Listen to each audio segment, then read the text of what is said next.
Hi guys, I'm Shmee, hello and welcome back to the channel where today you join me to visit the incredible car museum of Ian Poulter. Ian, a professional golfer and Ryder Cup superstar, is going to show us around some of his amazing cars that he's very kindly invited me to come and see today from his collection. You can see already the LaFerrari Aperta and a very, very special venue, and just wait until you see some of the custom and bespoke specifications of the other Ferraris in this collection. So let's catch up with Ian then and take a look around this amazing, amazing car museum. We are joined then by Ian. How are you? Tim, I'm really good. Thanks for coming to the museum. Well, thank you very much for having me and the opportunity to share your incredible passion, I think particularly for Ferrari, but also some of the other cars that you have here. I mean, Ferrari is the big thing, as you're going to see in a moment. How did that begin? Well, it was simple. When I got my tour card back in 2000, I said to myself, right, I was always a car fan. When I win my first tournament, I need to buy a Ferrari. Okay. So I won the Italian Open. I thought it was an omen, but the check wasn't big enough to buy myself a Ferrari. So I promised myself the next win I'd buy a Ferrari.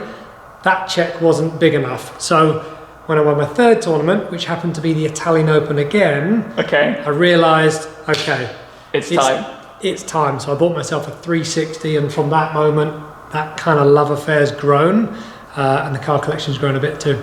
Did you know that it was going to become this one day? No. It was a dream.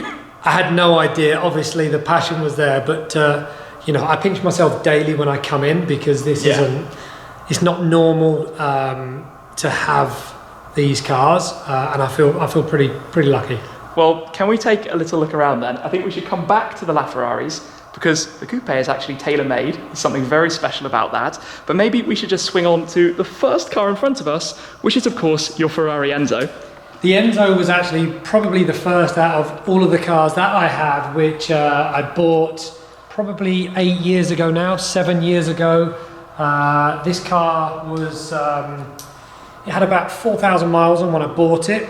Currently hasn't got an awful lot more on it. I do drive them very sparingly, but you know, for me, as one of the first cars I collected, Enzo, you know, as a Ferrari fan, this car, you know, still today when you look at it, to me, looks like it was built only a year ago. Yeah, I can see that. I can see where you're coming from. The kind of aero styling and just general design of it. Everything about it. I mean, just the from the scoots, the intakes, you know, the seating position, you know, from every angle, it just looks like a modern supercar today. And then we move on to quite a different kind of car, engine in front instead of behind, 550 Barchetta. Yeah, 550 Barchetta, again, iconic car, made in small numbers. You know, for me, again, you know, living in Florida, no roof is obviously a huge plus. I think it's a very cool looking car. Again, I haven't put that many miles on it.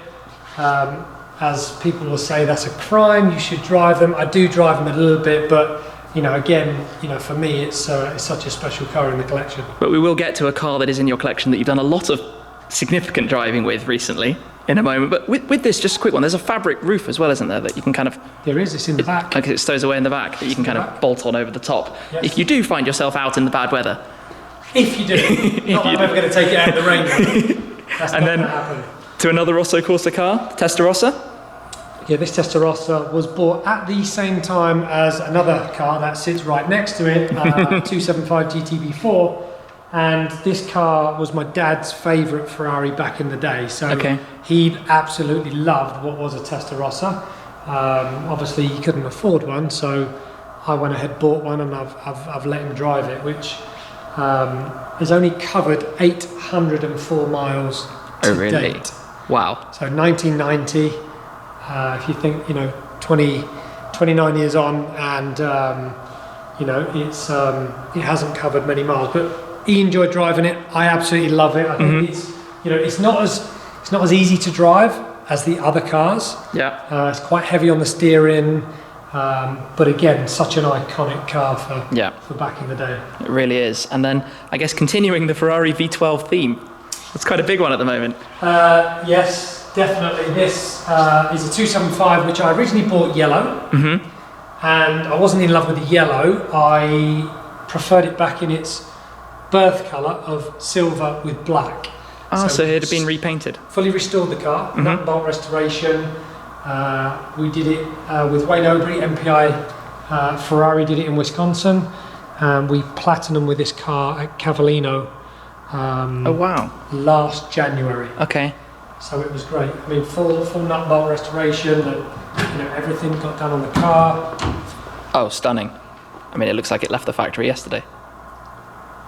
And this is 60s. What year are we talking? 67. 67. 1967.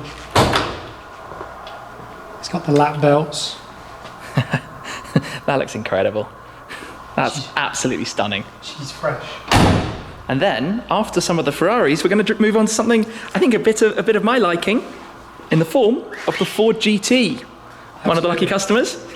You can tell me exactly how it drives because I've only put a few miles on it. So you've been in a very fortunate situation to drive yours lots. I haven't. But for me, iconic car from the 2005 car. Yeah. To move on to where they took this. I mean, you do have a 2005 in your collection as well. I do, just across the way. But as soon as this car got launched and the look of the car, the significant changes from the 2005, it was like, this is a car that I would absolutely love to own. So, we got very, very lucky to be able to get one of the allocation cars. It's an early allocation. Yep. Which was great. So I've driven it a little bit. Love it. I like when it goes into track mode. Oh, don't we all? When it drops it, drop it down. 70 millimeters, I think it drops, and it's incredible. And you've gone for quite a unique and very menacing specification. The satin black paintwork. Satin black. It looks kind of like stealth bomber-like. It really does. It looks very much aircraft inspired to begin with the Ford GT, with the shapes, the open buttresses, the opening sides. And then when you finish it off like this, and I like how with your carbon wheels you did the gloss carbon contrasting as well. Yeah.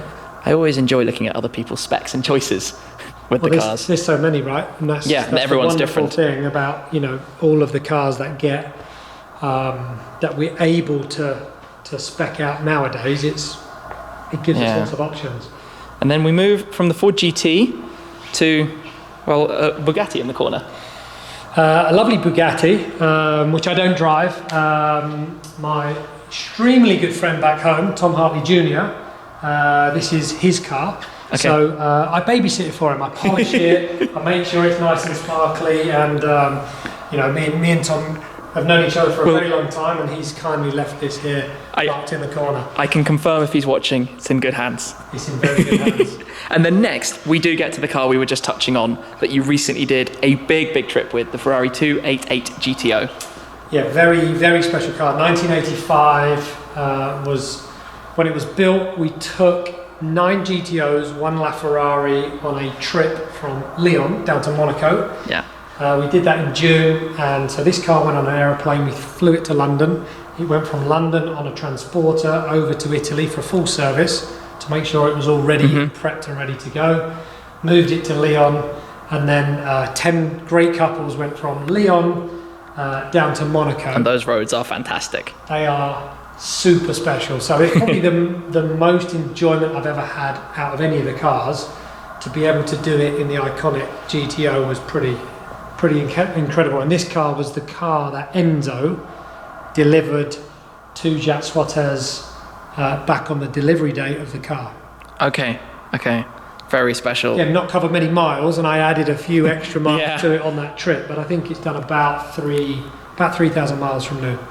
Well, it must have been fantastic. And I'm also a big fan, as we're going around, of the car models you have, the amalgam models. Yep. And some of the artworks as well. The artworks are cool. Obviously, Schumacher in the background. I mean, whoever's a Formula One fan, if they don't love Michael Schumacher and what he's been able to do, very, very special. But it's great to wrap some of the walls in some of the great Ferrari pictures. And then we move to something I love: your Ferrari 458 Speciale Aperta in a particularly unique colour scheme and setup. It's kind of homage to the Italian flag. So again, when I went to the factory and we were sitting down kind of brainstorming, how do you want the car to look? Well, let's do it in the Italian flag colours. So how do we make that work? Obviously, you see the tricolour. We just kind of added all of that, the carbon fibre vents on the side. We brought that up over the wing mirrors. The two-tone seats, split by the white leather in the middle to make it the Italian flag. This is incredible. The look in here is absolutely stunning. It's different. I mean, it really does look bright, vibrant. But even down to the details, I was just noticing that, the stitching. You've got the green, red, white and red stitching on both seats as well. Which is a bit of fun. They added a nice little touch just inside which says designed by. Put the signature in there. On the carbon side sills. The white central tunnel around there. The buttons in the centre as well. Wow. This is absolutely... The vents at the back. Obviously 3 vents. I'm like, you must be able to paint those in the same. And then over the rear arches as well. Just where the exhaust pipe are, you've got the paint. See this if we just come down. Yeah, red, white and green around there as well. Wow, well that's, I mean, a proper example of Tailor Made. They do an incredible job. Again, choices. We're sport for choices. Too many. And you know, how do you spec up a car nowadays is very difficult. And that is going to bring us on to your next car, which is the Ferrari F12tdf. Now, on paper, I think the idea of the colours you've gone for, the satin blue with the red carbon, that's quite striking. Striking and scary. So when I spec'd it, I really wasn't sure, and it took a bit of time in the design centre to come up with the colour. I saw a shell, which was painted in this matte Azzurro Monaco, and I'm like, I love the colour. Is this something that we can put on the TDF with red? Ooh, wasn't sure. So I went with it. We did obviously the blue wheels, added the little paint colour around the edge of the rim to pull in, obviously with the red carbon fibre, and pieced together with several different fabrics on the inside. You've got the denim blue, which kind of matches the paintwork once it's out in the sunlight. So I tried to bring it all together with different materials to make it look a little bit different. And the whole interior, I mean, this is you've completely tailor-made, from having the satin dash, which is satin, I know, for not having the reflections, with all of the gloss, the full door cards. It's a work of art, isn't it? This kind of thing. I think it looks great. It's grown on me, and it's grown on a few other people that were like, I can't believe you've gone with matte blue and you've gone with a red, but it actually looks more and more enjoyable every time I see it. Yeah, for sure. It is one that literally on paper you wonder how that could possibly work. I mean, here you've got obviously the satin black in the centre and the burgundy dark red on the sides, but in person it actually does work. I think you appreciate it's an F12tdf. It's one of 799 cars. To have one that's so unique and exclusive makes it even more special. I think so. Even down to that front, the front grille is actually blue as well. It's navy blue as well. It's navy blue as well. I can see it. Yeah. Wow. I love that you can do that. I mean, I love that's complete personalisation. What a special car. And then, I mean, looking here, this is quite a view. Your office, memorabilia, and the 2 LaFerraris. It's like a little dream, when you're a Ferrari fan and you have the opportunity to own and drive and have a play with, obviously, LaFerrari, and then you get the special box with the key inside with the invitation. You didn't know it was coming, the box came through the post? It came through the post, so, you're always, every morning when you're, not quite every morning, like Christmas, thinking, is it going to be? Is it going to happen? We got the invite, which was just, I was made up with that. So, really very, very, very lucky to have 2. But fun. Obviously, you get less choices. Yeah, with the specification. I think the Apertas, you could only have 5 different configurations? 5 options, 5 colour options from the outside. Not an awful lot you could really do from the inside perspective too. But you could opt. I was going to say carbon roof. Add the carbon roof, which we did, which I think is a good plus. Obviously, the other one's in the front of the car. The fabric roof. Fabric roof. That's okay. It's in the front, but I think that's a good option to have. Yeah. I think it looks, better with a carbon roof, and it's a great option to add to it.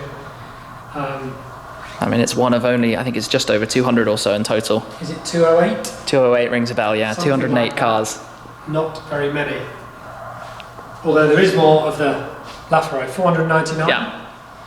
And I tried, obviously because I wanted red, Yeah. and at the time I had the whole, GTO, F40, F50, LAF, Enzo. I wanted red to go with the collection. How do I make the red car different to the other cars? Yeah. So It's something completely unusual. we went for a bit of exotic leather. So we went to gator skin. Where can I add gator skin in this car which makes it a little different to the other red one? So armrest, back headrest, middle armrest, the key. Oh yeah, the key holder Where you can put the key in, and then between on the dashboard. under the dash, Yeah, where the LaFerrari logo is. all the way across. Okay, which is, I mean, it's of course quite topical for Florida. Yes, very much so. But it was a great addition, I think, to the car, just to make it just something a little different and a little unique. Because I think obviously it's probably Must be the only one, right? It might be the only one. Yeah. It'd be great if it was, but just to have it a little different to everyone else's is great. I think there was more red ones produced than any other LaFerrari colour, as most Ferraris are red. But to switch that up, I think is great. What a car to drive. And yeah, I mean, I've been lucky enough to drive the LaFerrari before and the LaFerrari Aperta, and the sound of that engine screaming away behind you. Amazing. I just can't believe you can put 963 horsepower down on the ground. Yeah. And be quite drivable. Very drivable. At low speeds, I mean, it changes up in auto mode if you want to just go for a quick cruise. How quickly it changes into fifth gear, sixth gear at low speed and low revs. It handles that, very, very easy. Now, what I also love is the amount of memorabilia and special things that you have, just having a quick nosy through to your office space behind, and a race suit over there as well. There is a race suit over there, a certain Michael Schumacher suit, 2001 Japanese race suit, which is signed, and just to the right hand side on the shelf is a pair of his race boots as well. So, my love affair with Ferrari is pretty strong. And to have a couple of bits of, iconic memorabilia from, an absolute true legend is pretty special. Yeah, that is absolutely for sure. And then, all of these, I'm just drawn like a kind of a magnet straight to the Amalgam models. And these are very, very special to match the exact specifications of your cars. Well, all I can say is thank you very much for this opportunity to have a look around. I appreciate it an awful lot. This has been truly breathtaking, your private car museum. And I think you're also saying that you host private events here as well. Yeah, we do private client events, which is great. They're my absolute pride and joy. I love them. I love showing them off. So thank you very much for coming. Well, no, my pleasure, believe me. I hope you guys have enjoyed this. I cannot thank you enough. Unbelievable collection of cars, incredible specifications. And just thank you. Great to meet you. Great to be able to have a look. And hope you guys have enjoyed as well. So that's it for this time. Thank you very much for watching. I'll see you again very soon. Cheers.